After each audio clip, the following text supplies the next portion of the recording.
Sur le plan économique, comme sur les marchés financiers, l'année 2018 fut une année assez contrastée. Un premier semestre teinté d'optimisme avec des chiffres de croissance et d'inflation plutôt positifs, puis progressivement l'apparition de nuages comme l'instauration de barrières douanières entre les États-Unis et la Chine, plus proche de nous les tensions sur le budget italien ou encore le Brexit. La question principale est toutefois longtemps restée celle de la réduction progressive des mesures non conventionnelles. Cependant, au dernier trimestre, avec l'arrivée des premiers signes d'un certain ralentissement économique, le ton des banques centrales s'est à nouveau fait plus accommodant. Dans ce contexte et de manière tactique, nous avons fin octobre augmenté la taille de la poche action à hauteur de 125 millions d'euros.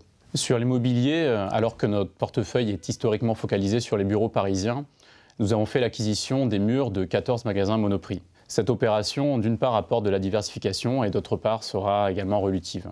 Sur l'obligataire, les investissements se sont majoritairement portés sur les supranationaux et des emprunts d'État au premier semestre 2018, puis sur des obligations d'entreprise et des financières à la faveur d'une nette hausse des primes de risque. Afin d'apporter un surcroît de rendement, nous avons également investi sur des emprunts d'État japonais en yens couverts en euros. Enfin, nous continuons à participer au financement des entreprises de taille intermédiaire au travers de dettes et de fonds de dette. Cette poche représente désormais 2,5% du total de l'actif. Par ailleurs, nos opérations de prêt-emprunt de titres ont rapporté en 2018 24 millions d'euros à nos assurés. Le taux moyen des achats sur l'année 2018 est de 1,79%. Ce taux est à comparer à la moyenne de l'OAT 10 ans sur l'année qui était de 0,78%. Le fonds euro AG2R La Mondiale se distingue tout d'abord par une allocation qui demeure prudente. Le contexte de taux bas ne doit pas être un prétexte pour prendre plus de risques, surtout à une période où l'action des banques centrales exerce une pression baissière sur les taux et où finalement le rendement supplémentaire serait assez faible. Le portefeuille obligataire est focalisé sur le haut de la sphère investment grade et sa notation moyenne est A+. L'exposition aux pays périphériques demeure elle-même très mesurée. Sur le portefeuille action, l'accent est mis sur les valeurs défensives à fort dividende. Sur l'immobilier, nous avons ces dernières années beaucoup investi dans la restructuration de nos actifs. Ces investissements permettront d'obtenir un rendement attractif sur la durée. Ensuite, la nature de nos passifs. Les passifs retraite représentent en effet 47% de notre actif général et la mutualisation des passifs épargne et retraite présente à notre sens un triple avantage. Premier avantage, la sécurité. Les passifs retraite sont en effet non rachetables et entraînent le versement de primes régulières. Cela nous permet d'éviter tout gap de trésorerie en cas de vague de rachat. Deuxième avantage, une duration plus longue au passif, ce qui nous confère plus de latitude dans la gestion à l'actif, notamment en cas de pontification de la courbe des taux.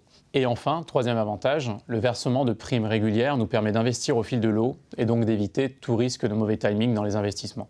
Troisième spécificité, un rendement optimisé. En adéquation avec des passifs stables et longs, nous visons à avoir le niveau de trésorerie le plus faible possible et à nous positionner sur la partie longue de la courbe. Le portefeuille est en permanence travaillé au travers d'opérations d'arbitrage et d'opérations qui visent à monétiser des primes des liquidités. Nos investissements en private equity et dette privée sont source de diversification et de rendement additionnel. À ce titre, nous venons d'annoncer le lancement d'un fonds avec FL Investissement dédié au financement des entreprises du secteur agroalimentaire.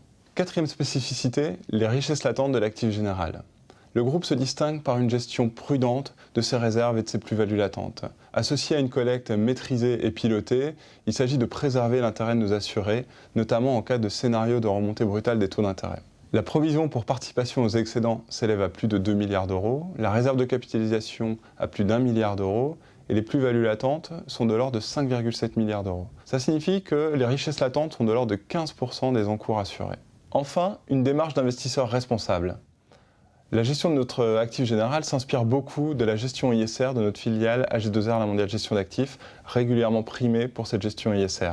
Il s'agit de prendre en compte les critères ES et surtout G dans l'analyse des risques de nos investissements. Nous avons pris également des engagements forts, notamment la labellisation de la moitié du patrimoine immobilier, des politiques d'exclusion sur les armes, le tabac, le charbon. Nous avons également un dialogue régulier avec les émetteurs et votons systématiquement en Assemblée générale. En 2019, nous continuerons d'avoir une gestion à la fois prudente et opportuniste. L'allocation stratégique entre actions, obligations, immobilier devrait rester globalement stable. À la marge, quelques ajustements tactiques pourraient avoir lieu en fonction de l'évolution des marchés. Il y a deux manières d'aborder le sujet.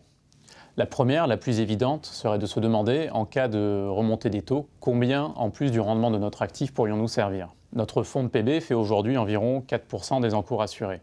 Nous pourrions, à titre d'exemple, servir 0,8% de plus tous les ans pendant 5 ans. Ce laps de temps nous permettrait d'investir sur des obligations plus rémunératrices et le rendement de l'actif augmenterait progressivement également. La seconde, c'est de mesurer le niveau de hausse des taux contre lequel nous sommes couverts. À fin de 2018, nous avions environ 10% de plus-value latente. Il faudrait donc une hausse des taux d'environ 1,5% à 7 ans pour que notre actif soit en moins-value. Par ailleurs, le cumul de nos réserves, à la fois réserve de capitalisation et réserve de PB, représente environ 6% des encours assurés. Cela représente une couverture supplémentaire à la hausse des taux d'environ 0,9%. In fine, nous sommes donc couverts contre une hausse des taux instantanée à 7 ans d'environ 2,4%.